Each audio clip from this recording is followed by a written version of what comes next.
All right, y'all ready to get started with the show? For real, for real?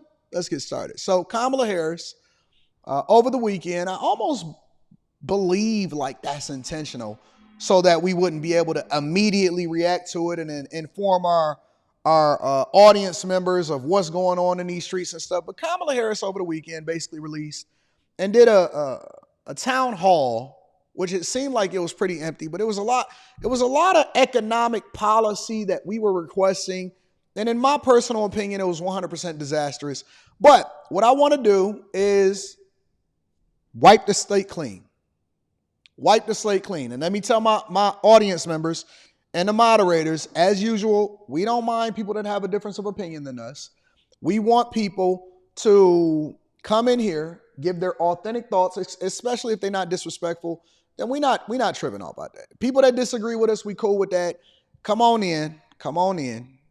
Make sure y'all hit a like because the likes is anemic, especially for how many people that we have in here. And so what I want to do is I want to play the speech in its entirety, and then we're going to go into different facets and different parts of it to get the expert's opinion on it, and we're going to break it down, all right? We're going to break it down so nobody is confused as to what her economic policies are and whether or not it makes sense for your life, okay? We're going to get Donald Trump's reaction. We're going to everybody's reaction. We want to see what Sean Fain is doing because Stellantis is over there laying off for the UAW, even though I predicted that this was going to happen. We want to get everybody's opinion on this, all right? So make sure y'all hit a like for the algorithm, subscribe to the channel, and turn on your notifications. Let's see if we can get to the thick of the speech itself and we can skip through all of the fluff. And thank you, Mike, for sharing your story. And I'm just so sorry for what your family has been through, but you have... I don't want to hear all of that. Thank you. And good afternoon to everyone here. Thank you to all. Governor Roy Cooper. The number of times I've been in this beautiful state since I've been Vice President, Manning, Foushee, and Nadeau. This election, I do strongly believe, is about two very different visions for our nation.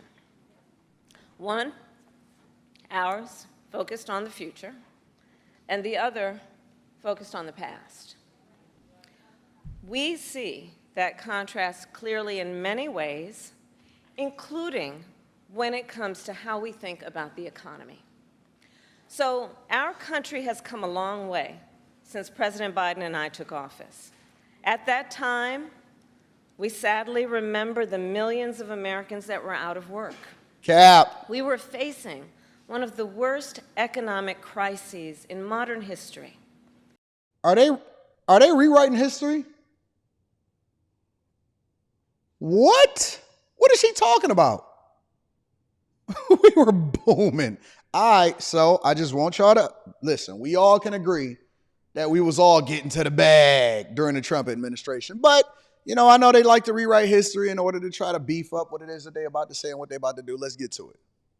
And today, by virtually every measure, our economy is the strongest in the world.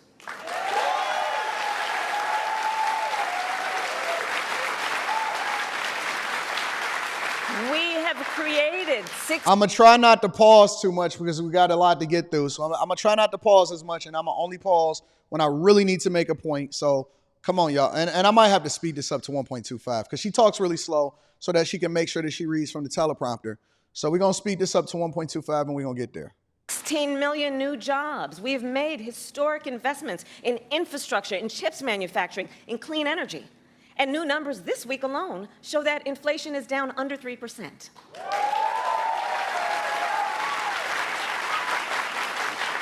And as President of the United States, it will be my intention to build on the foundation of this progress. Still, we know that many Americans don't yet feel that progress in their daily lives. Costs are still too high. And on a deeper level, for too many people, no matter how much they work, it feels so hard to just be able to get ahead. As president, I will be laser focused on creating opportunities for the middle class that advance their economic security, stability, and dignity.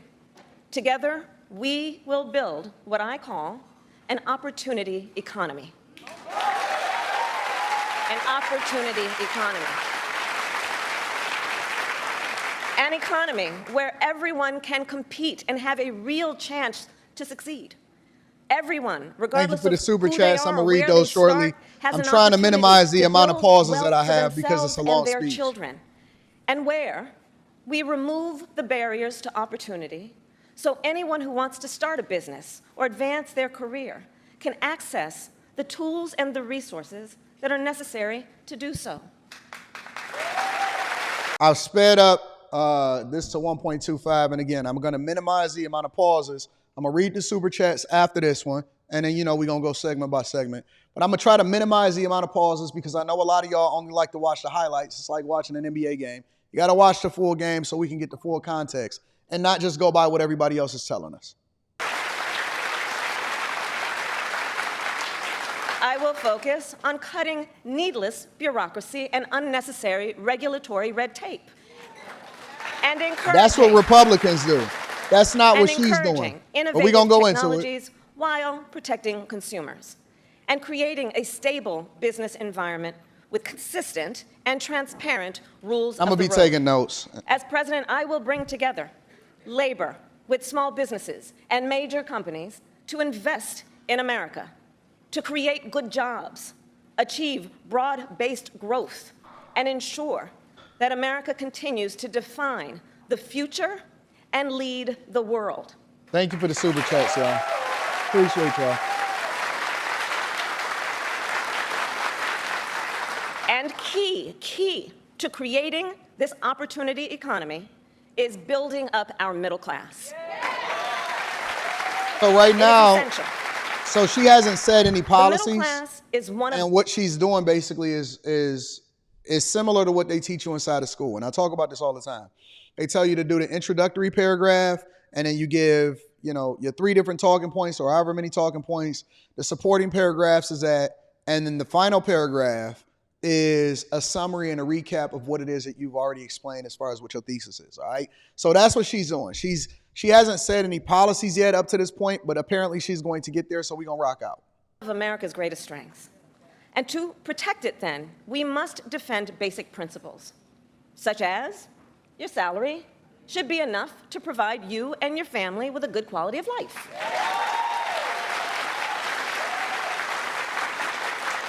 Such as no child should have to grow up in poverty.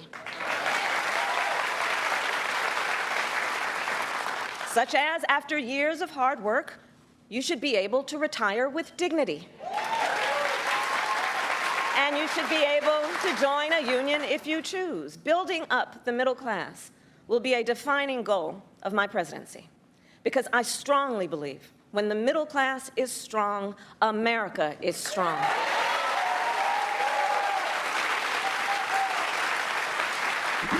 So in the weeks to come, I will address in greater detail my plans to build an opportunity economy.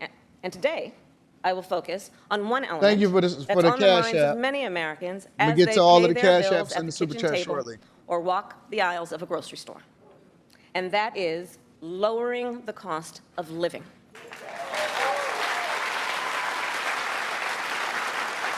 So every day across our nation, families talk about their plans for the future, their ambitions, their aspirations for themselves, for their children. Cap. And they talk about how they're going to be able to actually achieve them financially. Cap. Because look, the bills add up. Food, rent, gas, back to school clothes. People are talking about how they're going to survive. They're not talking, at this point in this supposed phenomenal economy, people are not having a conversation about what their aspirations and dreams or goals are. People are having conversations with their children. They say, hey, man, what are you going to do for a living? Because you don't really want to make the same mistakes that we make. It's a survival economy at this point. People are getting laid off. They're not sure what they're going to do. They're trying to figure out how it is or what if they should go to school. Most people need a side hustle. Ain't no one job and then you able to survive and none of that. Even the people that have one job are starting to feel like, hey, man, if I ever get laid off, how am I going to do this? Most people are reducing and pulling back how much money that they spending on their regular stuff. And if they having a conversation with me or they participate in the Millionaire Morning Show, I'm already telling them that because I'm trying to empower them to become successful in the first place, or how it is that you can, make the sacrifice now so you can ultimately be successful in the future. But most people are not having a conversation talking about thriving. I'm going to tell you what I see. And I'm a person that's on the ground and I talk to people every single day. Coaching sessions, in the streets, regular basis. People are trying to figure out how they can survive, right? They fearful that they're not going to have enough money to retire, or people are in this position to where it's like, listen, man, I always feel like I'm behind. I don't care if you're 18 or you're 72. Everybody that I talk to say, man, I feel like I'm behind. I feel like I'm behind. And so even when you go out to restaurants and you see these restaurants are full, or you see these trips are full, and people going to these vacations, people are doom spending.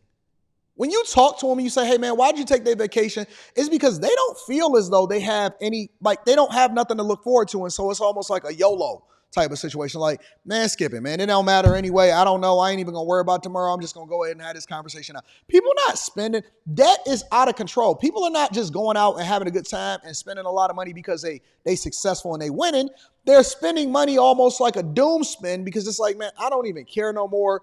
Listen, we just going to have fun. We're not going to worry about what's going on right now. We just going to drive this car. We're going to take this trip. We're going to bust these chicks down. Whatever it is, that's how people are approaching the economy today.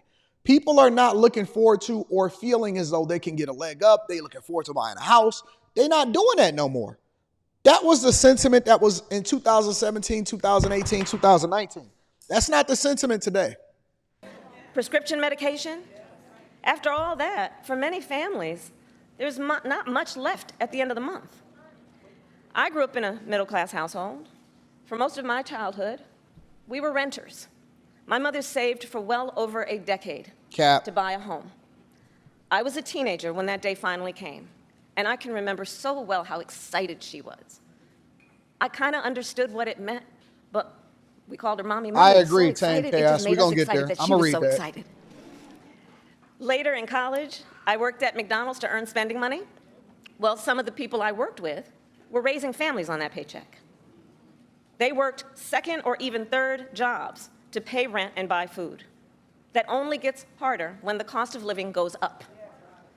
When I am elected president, I will make it a top priority to bring down costs and increase economic security for all Americans. We're going to get to the As economic president, I will policy. take on the high costs I watched this that live, matter most so to most I am Americans, familiar with most of it, like but I didn't take the any cost notes. of food. I just wanted to get the general We all talking know points.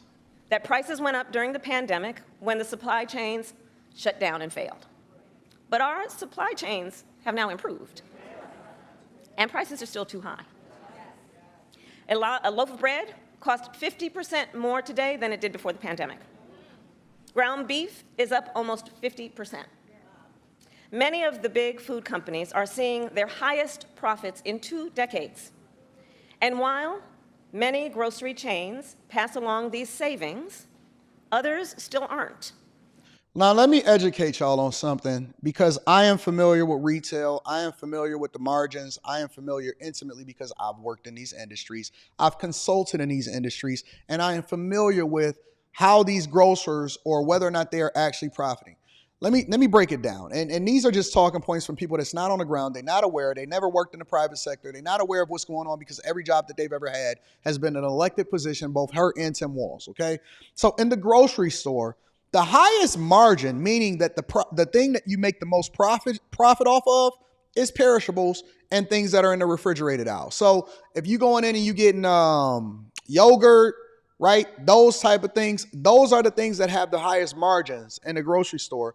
But those are not the things those are the things that you also have the most waste, right? You have the most waste with those things. They go spoiled. Ultimately, people throw it away or it gets messed up in the shipping supply and all of that. But the grocery store has some of the lowest margins. They even depend on the Kellogg's and the cereal companies and the meat companies and stuff to purchase shelf space, to purchase end caps, right? Because they want to get the products in front of you so that you're more incentivized to buy it because it's at eye level. And so when you see grocery stores, and that's why you see a lot of these stores starting to evolve, they're going into hot food, which they can then market up and make a little bit more money off of. Walmart is actually the largest grocer in the United States of America. They sell the majority of the groceries, but Walmart has leveraged their strategy and their footprint in the United States of America to allow for you and to hopefully incentivize you and market to you the ability to go to different parts of the store. And so they designed a store for you to maybe come in through grocery, but then you participating in pharmacy, and maybe you can also conveniently get your makeup, and then you go over to the electronics aisle because you just want to browse. possibly buy some home goods, go and get you some socks, some drawers. And then when you go up to the register, maybe you'll pick up a couple pieces of candy or a magazine, which would support the profitability of the company, because they don't really make money off of groceries. That's just to get you in there. That is what we call, in a lot of instances, a loss leader, or you just have a wash with that because you're not actually making any money. So when she's talking like this and she's talking about grocers and they're passing along, look, man, it's not true. It's not true. Grocery companies are shutting down. Large grocers are ultimately putting the smaller grocers out of business, which is why you don't see any mom and pop spots anymore, right? Because and the only other grocers that you see in food deprived environments are the corner stores and the little markets that you ultimately get the marked up prices for. And so when she's talking about the price of food and stuff like that, it's so many other factors, including the cost to continue to keep employees, educate them, healthcare coverage requirements, unemployment insurance requirements and changes. They're advocating for higher wages and higher benefits and higher healthcare coverage, which then has to be passed over into the consumer.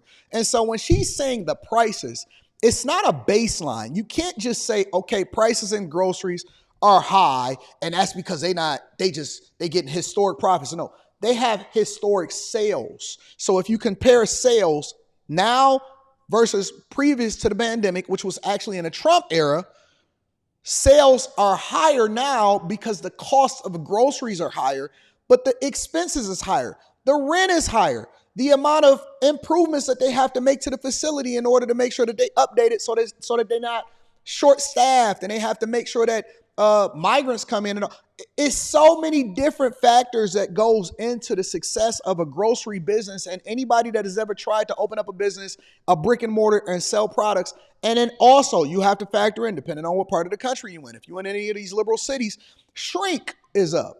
A lot of people are not familiar with shrink. So shrink is anything that reduces the profits as far as the products themselves, removing themselves from the shelves. It could be stealing, which is a huge part of it. That is a huge part of the economy, which now you have to get more loss prevention officers. It takes more money to prosecute the people that are stealing. Over in California, shrink is huge because it's not just the product getting damaged and then you have to throw it away or something like that. Theft is out of control. And so what do? They have to raise the price because the total price of what you sell a product for is the total cost to be able to run the business. So now they have to pass that on to the consumer. So when people steal and then they have to raise prices or they have to institute more technology into the store in order to allow for you to survive, right? Then that is going to be passed on to the cost of the consumer, spread out across multiple different products. So when they say, oh, well, the supply chain is back together, they're off. They're off 1,000%.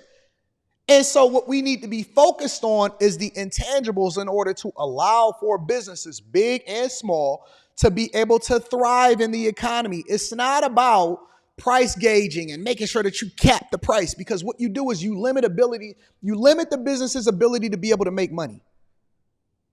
This is economics 101. I could teach a class right here. You're going to learn more in this live stream than you learned in school and what you definitely going to learn on this speech. You can't price cap, because what you have to do is you have to create competition. You create competition by creating a better environment for businesses to be able to thrive, right? You have to make sure that there is no stealing. That's a better environment. You got to make sure that public safety is a priority. You got to prosecute the criminals.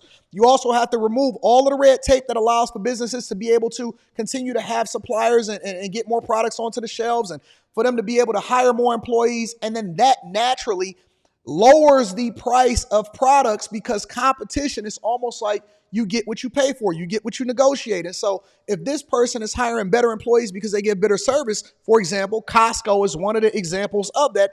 Costco traditionally has better service, which people are willing to pay higher prices than they are at Sam's Club or other places, right? You incentivize businesses to continue to thrive by creating competition and removing the barriers to entry that allows for them to be successful. You create an environment where it naturally solves for itself, and you don't have to insert yourself and have more regulation, which one of the things that she said, and I'm writing it down, she says she wants to cut regulation. You can't cut regulation by over-regulating. You can't cut regulation by over-regulating. You can't start to put parameters on what businesses can and can't sell. You allow for the market to dictate it, and if the market don't like it, then the business goes out of business, and people no longer want to shop there. And so what she's about to do is she's about to gaslight you guys, because again, I already watched this, so I'm gonna break it down for y'all. And again, this is gonna be an extensive live stream, so I want y'all to really pay attention. What she's about to do is she's going to gaslight you and just give a general talking point. And it's almost like she never took an economics class, or whoever it is that's in her cabinet didn't participate in the economics class when they decided they wanted to craft this policy. And so the first thing she's gonna do is she's gonna play on y'all emotions. Oh, food, the price of food is too high. Well, what do you think that y'all did over the last 3.5 years? What do you think is happening over in California, and y'all supporting this criminal economy, and then y'all basically running people out of business while at the same time advocating for higher wages and legislating for higher wages and pushing business retailers out of business? Who you think is going to survive? The only people that's going to survive is the Walmarts. Ain't going to be no more small grocers. Or it's going to force them to have to merge in order to survive, similar to what they do inside of all of the other industries, such as the hotel industry, such as the airplane industry, the airline industry, all of this stuff. If you create an environment where businesses can't thrive, the only people that are going to survive are the ones, that's the Walmarts, the Amazons, and all of that. You're not going to have any more brick and mortar stores. You're going to create a gig economy. You're going to drive all of these businesses out of business. Small business won't be incentivized to open it up. The barrier to entry is going to be too high. And then the only thing you will have is the Walmarts and whatever major grocer that goes along with it. So watch her play on y'all emotions. Look, I know most businesses are creating jobs, contributing to our economy, and playing by the rules. But some are not. And that's just not right. And we need to take action when that is the case. I wrote it down. She said she was going to cut the regulation. As Attorney General in California, I went after companies that illegally increased prices, including wholesalers that inflated the price of prescription medication, and companies that conspired with competitors to keep prices of electronics high. I won more than $1 billion for consumers. Same talking points. I went after the big drug companies. I went after the price gougers when it came to the housing industry, and I won $20 billion for, she said the same thing every single freaking speech, bro. So believe me, as president, I will go after the bad actors. What bad actors? What bad actors? And I will work to pass the first ever federal ban on price gauging on food. So she says she's going to cut regulation. It's the first thing that I wrote down. She's not going to regulate what goes on. She's going to cut regulation, but now she's going to over-regulate exactly how small businesses operate, which basically raises the price of food, and it creates bread lines because we basically are going to be living in a socialist environment.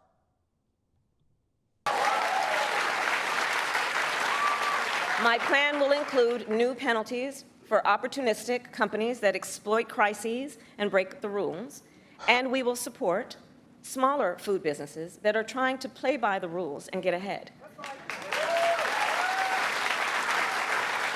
We will help the food industry become more competitive, because I believe competition is the lifeblood of our economy. More competition means lower prices for you and your families. Now compare what Donald Trump plans to do. Wait. Now, we're not going to skip past that. How do you create more competition? How do you create more competition?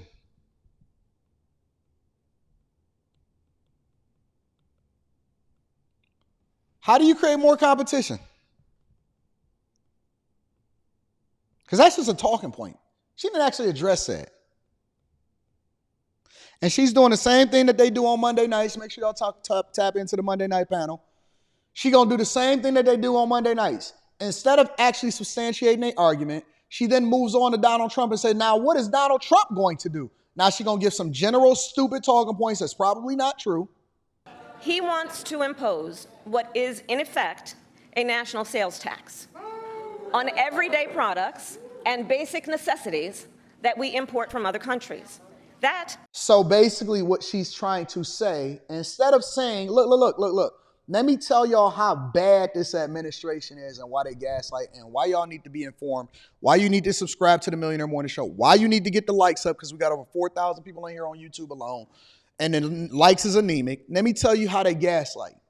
She's basically speaking on the tariffs that the Trump administration imposed on China because competition was being absolutely taken advantage of, and they were dumping cheap steel, right? That was basically sponsored by the Chinese government.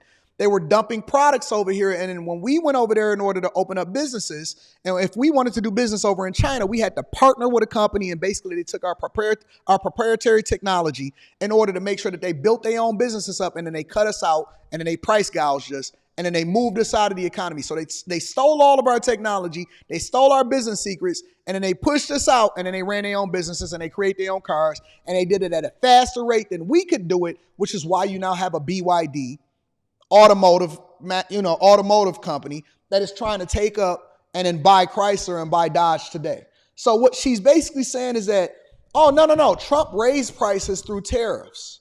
No, he allowed for there to be more competition, and Chinese companies couldn't come over here and exploit, which is one of the reasons that the steel industry was saved, and it created more American jobs. But what they won't tell you is this is the beautiful part about it, right? Because some people will say, and I seen a guy say this on last Monday, he said, well, Anton, it created more costs because we couldn't get our products at lower prices and be able to get them cheap based off of Chinese manufacturers. Well, not only was Trump trying to incentivize the economy to create more jobs, the Biden-Harris administration left the tariffs in place.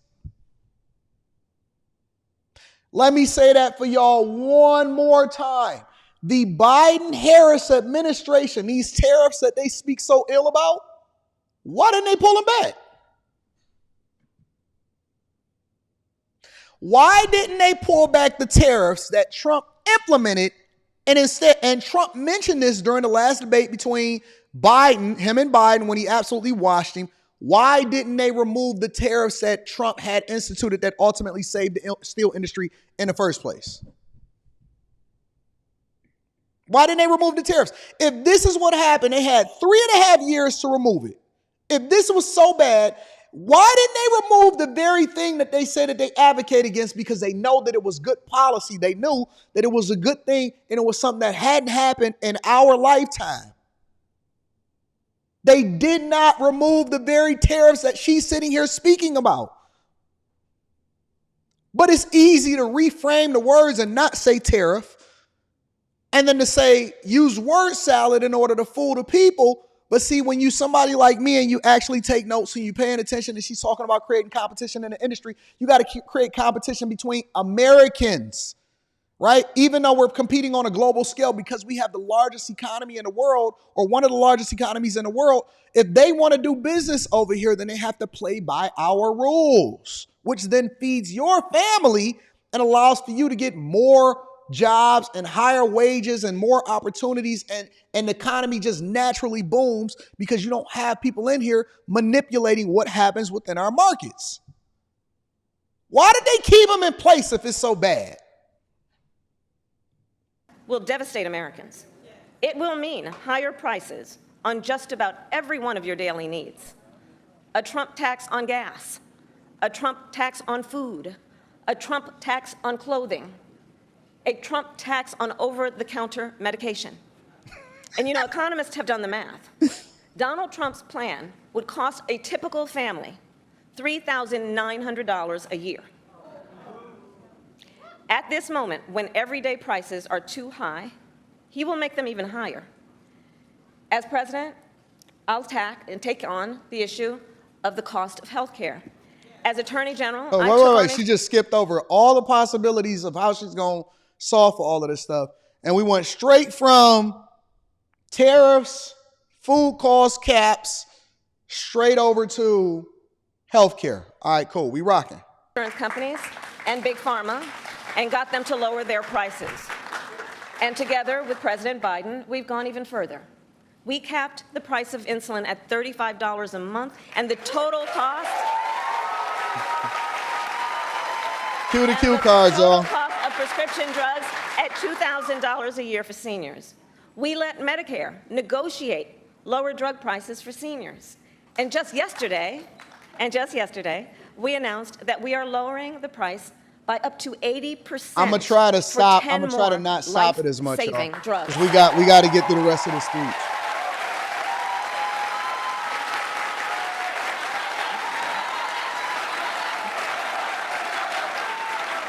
And I pledge to continue this progress. I'll lower the cost of insulin and prescription drugs for everyone with your support, not only our seniors. And demand transparency from the middlemen who operate between Big Pharma and the insurance companies who use opaque practices to raise your drug prices and profit. New word, y'all. New word alert. She got a new word. So opaque. We're going to be hearing this in future speeches. Off your need for medicine. 2 months ago, I announced that medical debt will no longer be used against your credit score.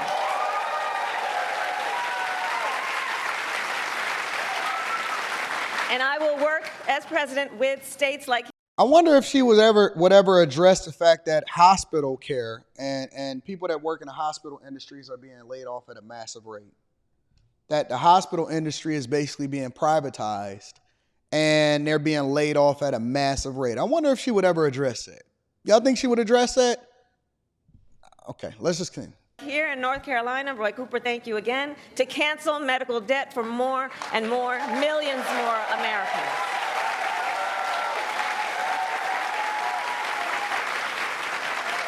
As for Donald Trump, well, he wants to repeal the Affordable Care Act. Boo! Which 45 million Americans rely on. 45 million Americans rely on it for health care. That would take us back to a time when insurance companies could deny people with pre-existing conditions. We all remember what that was. And we're not going back. We're not going back. We're not going back. And remember, and this is why we're not going back, because we do remember, he tried to cut Medicare every year he was president, threatening a program that tens of millions of seniors count on. And according to his Project 2025 agenda, he intends to undo our work to bring... Are y'all honestly, y'all not concerned that she continues to use talking points and stuff that's not even true? Like, how can y'all have confidence in a woman that her very administration is the reason that y'all suffering, and now she's trying to use fake talking points because her handlers and the pollster said, hey, make sure that you use Project 2025 because the people don't know and most people are ignorant. Yeah, look, most people are stupid. I'm going to just be honest with y'all. Because you know me, I don't care. I'm not worried about what people think. I'm 100% independent. I'm already rich, so I'm not really concerned about what people think about me. The fact of the matter is, most people are stupid. Most people are dumb. Real talk. That's why they created No Child Left Behind, because they knew that your child was a little bit slower. They wanted to change it and not make your child feel some type of way or you feel some type of way about it. And so instead of putting them in an LD class, it used to be called the LD class. It was the Learning Disability class. Learning disabilities. And it was, oh, you in the LD class. That's the class where they don't go in the gym, right? That's the class where they don't switch and go to music room and they didn't. And this is all the way in elementary school. They don't go to music room. They might give your kid a helmet and all of that. But now all of these kids and all of these people is walking around in the public and we don't know who is who because nobody had a tag on their shirt that says,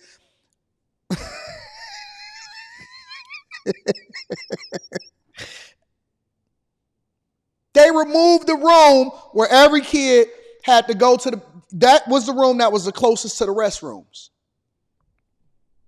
They never got out. They went to lunch at a different time and all of that. And so now we got all of these same people on the internet talking about how they gonna vote for Kamala Harris and all of that. And these are the same ones that got the diversity, equity, inclusion jobs. They got in off of identity politics. They got into college on affirmative action back when they was younger. They didn't qualify. They knew that they wasn't smart enough to go into STEM, so they went into African American studies where they were guaranteed at least to get a C. And then these are the very ones that sitting here on TikTok with a phone telling you how you should vote, and they never qualified themselves to be worthy of having this conversation with you in the first place. That is the truth. Most people are slow. They're slow. They have no ability to think for themselves. That's why you see so many people use talking points from everybody else, because they don't even know. When the next person you see that say, hey man, what about Trump's Project 2025? Know that was the kid that dodged the learning disabilities class because he did not do his own research and he doesn't have the ability to do so. So he's depending on Taraji P. Henson to give him his talking points so that he can come up on Monday night and say, hey, Todd, I want to debate you. Debate who? Who you gonna debate? And I'll be looking at him like, oh, you just loud and wrong. You just loud. You're just loud. But I got a laptop and I got a camera and I want to debate you. You just loud. What about Project 20? And then I got to sit there and look like a fool because I'm stuck with them for the next 3 hours debating back and forth with a bunch of fools because ain't nobody educated on what it is that they talking about. And so now I got to answer the question. So now I'm looking like a fool because I got to talk to a fool that ain't even educated enough to realize that ain't even got nothing to do with Trump in the first place. But they'll let you play on your emotions and they'll sit here and have this conversation with you and let you talk like a fool on the panel because we don't know who you are until you get there. Bring down prescription drugs, the cost of prescription drugs, and insulin costs. Well, we've come too far to let that happen.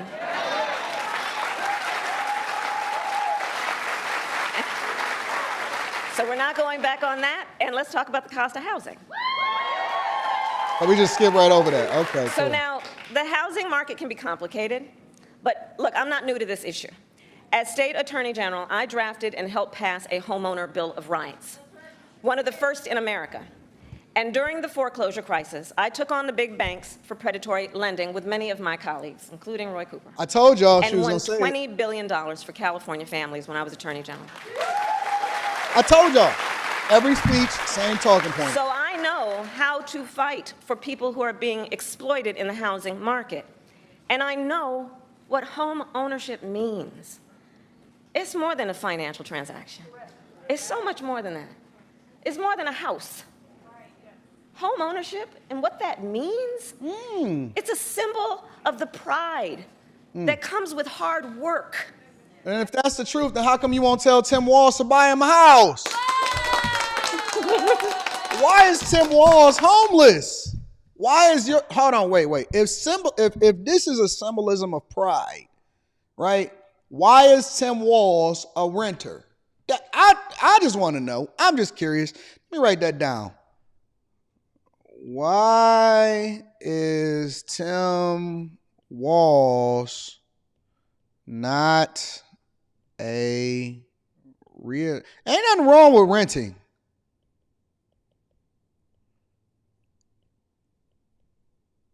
I just want to make sure that we can speak to our talking points and that we actually live in the thing that we advocating for other people to do.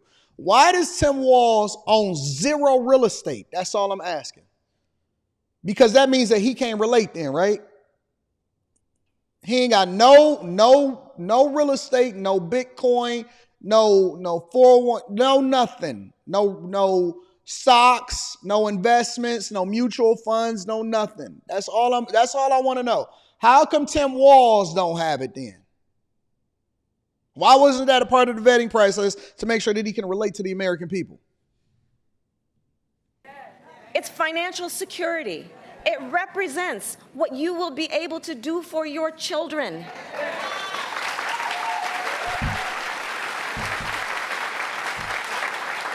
And sadly, right now, it is out of reach for far too many American families.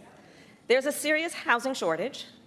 In many places, it's too difficult to build, and it's driving prices up. She know nothing about it. As president, I will work in partnership with industry to build the housing we need both to rent and to buy. We will take down barriers and cut red tape, including at the state and local levels. How? One of the things that we implemented that I got to give Barack Obama a little bit of credit for, I hate giving Barack Obama credit, but I got to be objective enough to do so, is that we had administrations, including the Bush administration and the Clinton administration, that ran this country into the ground by basically because there has to be some rules, right?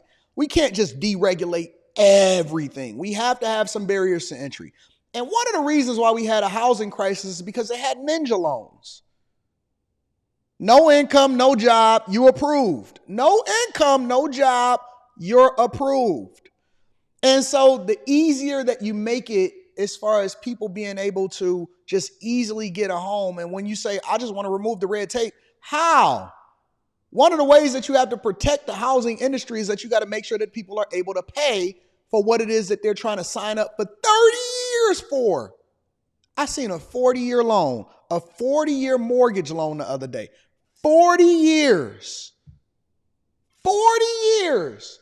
That means if I bought that house today and I financed it for 30 to 40 years, at 42 years old, I wouldn't be done paying for it until I was 72 or 82.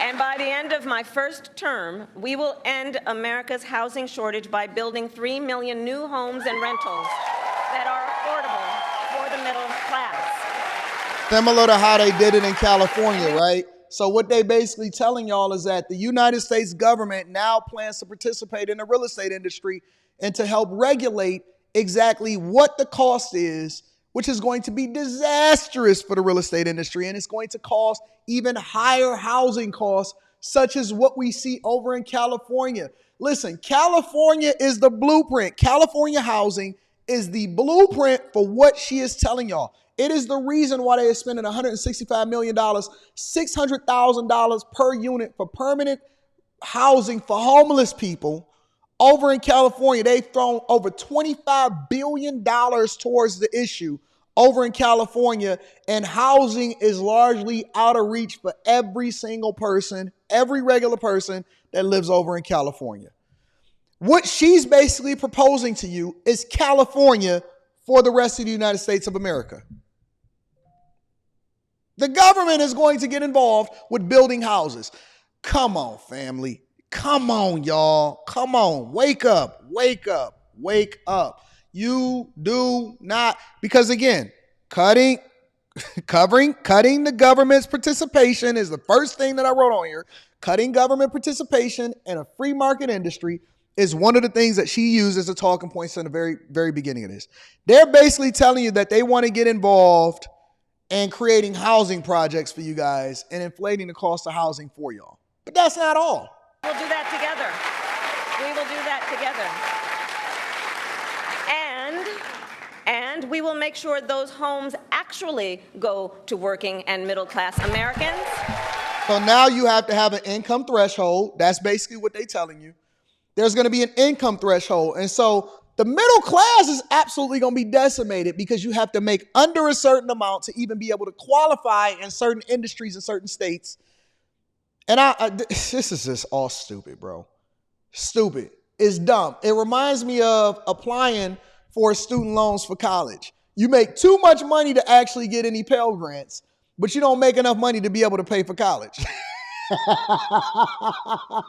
So now there's going to probably be income thresholds, because if you make so much money, or you are successful, or you doing the right thing, and you taking care of business, and you've studied, and you was on top of things, you don't qualify for the things that they're going to use in order to validate whether or not this person deserves to be in this housing market.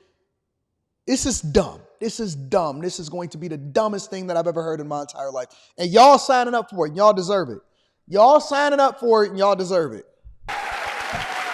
Not just investors. Because, some corporate landlords, some of them, buy dozens, if not hundreds of houses and apartments. Then they turn them around and rent them out at extremely high prices. And it can make it impossible We're gonna get to all for of the super regular chats. people to be able to buy or even rent a home. Some corporate landlords collude with each other to set artificially high rental prices, often using algorithms in price-fixing software to do it. It's anti-competitive, and it drives up costs. I will fight for a law that cracks down on these practices. Just a random law that cracks down on the... Okay, I got you. Just want to make sure we all on the same page. We also know that as the price of housing has gone up, the size of down payments have gone up as well.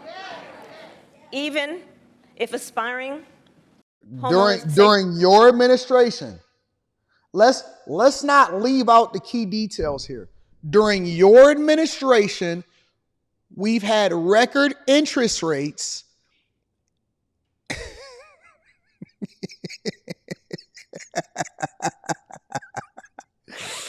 During you and Biden's administration, this is what y'all created. Also, on top of that, but let's honestly, let's not act like that we're not aware of what's going on out in these streets. For years, it often still is not enough. So in addition, while we work on the housing shortage, my administration will provide first-time home buyers with $25,000 to help with the down payment on a new home. So now I ask the question, y'all. This is as everybody stands up and applauds and nobody applies any of their critical thinking skills. Everybody just reacted. Nobody applied any critical thinking skills because it sounds great. Oh my God, I get $25,000. Okay, so first and foremost, you're going to have to make sure that you're under an income threshold in order to get it. Number two, who gets it? Number three, don't y'all know that this is going to increase inflation? And number four, who pays for it? Who is paying for $25,000 per person, which is just going to artificially increase the price of the home itself? It's not going to actually give you anything except for more inflation, right? And the builders and the people that sell their homes are going to exponentially increase the price of the home itself. And that means that it's going to put it further out of reach of what you got to do, unless you buy it. I mean, this is dumb. This is the dumbest thing ever. Government should not be in private industries. Government should not be in private industry. Who paying for all of this? Who's paying for this?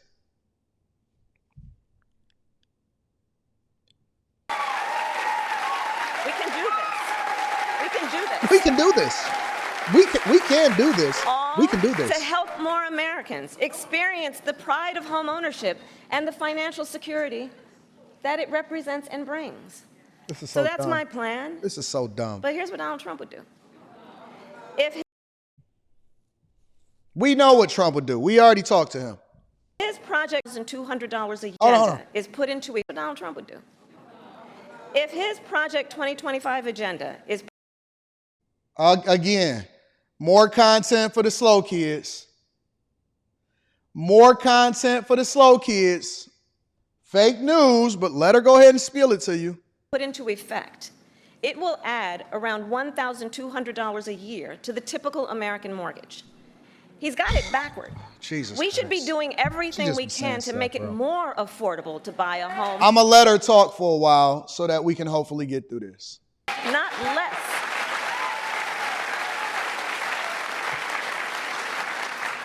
Finally, there's one more way I will help families deal with rising costs.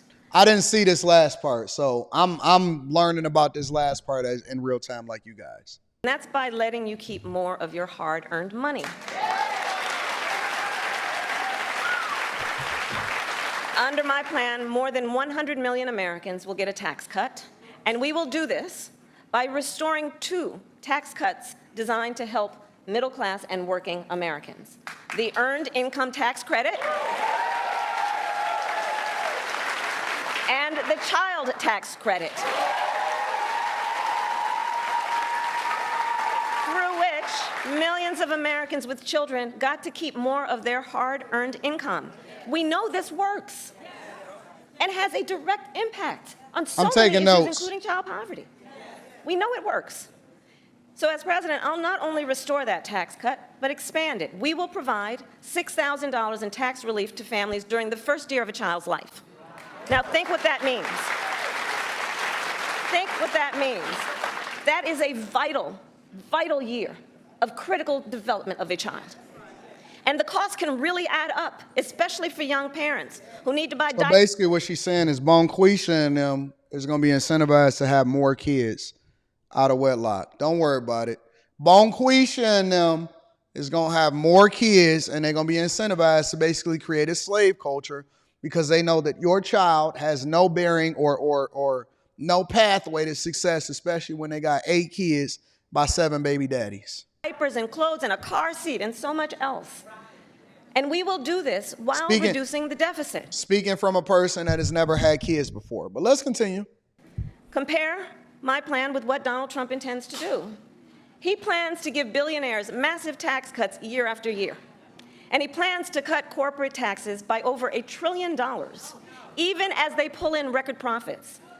And that's on top of the $2 trillion tax cut he already signed into law when he was president, which, by the way, overwhelmingly went to the wealthiest Americans and corporations and exploded the national deficit.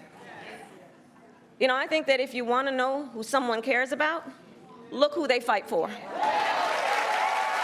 So that is her economic policy. I'm going to see if she has anything else to say in this, and then we're going to go from there.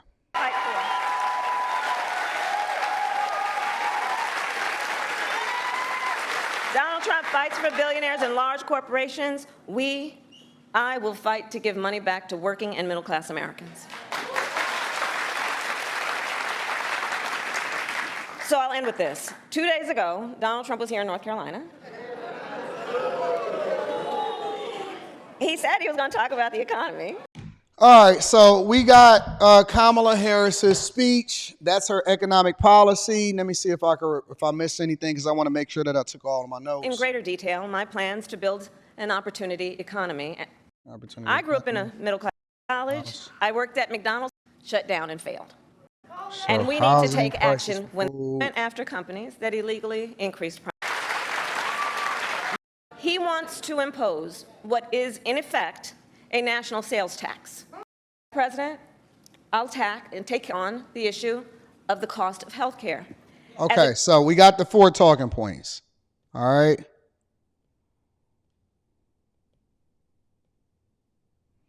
All right, so her 4 talking points was this. These are the 4 pillars as I've basically observed in this speech, right? The 4 pillars are this.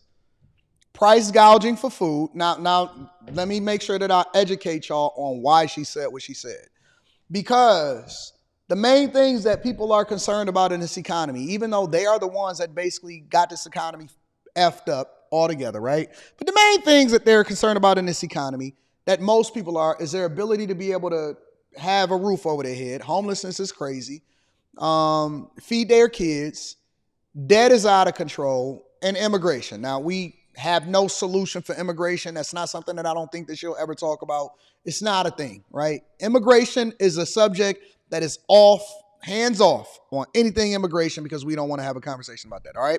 So the 4 things that we're concerned about here that she addressed. Controlling food, all right? Housing. She planned on giving people $25,000 and building more projects, all right? Healthcare, insulin, all right? Making sure that we cap the cost of insulin, and the earned and the child tax credits. Those are her 4 pillars: food, housing, healthcare, child tax credits, all right? Those are the things that she addressed in her speech specifically. So now you guys can come to your own conclusion now that you understand exactly what her economic, we don't know how we're going to pay for it. We don't know how we're going to regulate it. We don't know what the hell is going on. We don't know our left from our right. But those are the 4 things that she spoke about. And she also had an opportunity to, I'm going to read the super chat shortly, don't worry, but I want to continue along this path. She also had the opportunity to have a conversation about how she plans to pay for these things, all right?